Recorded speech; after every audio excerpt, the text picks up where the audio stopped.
দাঁড়া, Motijheel post office.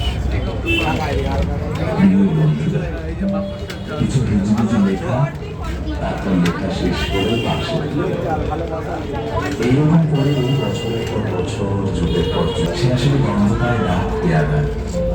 তার ঘরের যেসব কথা অনেক কাল ধরে না বলা ছিল, সেসব তার নিজের মানুষের সঙ্গে মিশে প্রাপকের কাছে এসে গন্ধ ছড়ায়।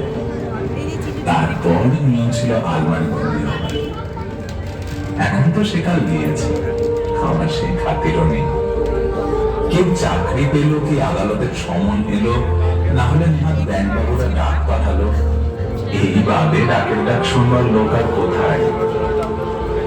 মানুষজন এখন বড় একটা চিঠি বোধহয় লেখেন, ইমেল করে, সেখানেও দায়ের কথা দোয়া করে পেরে ফেলে বিদায় নেয়। কে যে কথা মাত্র।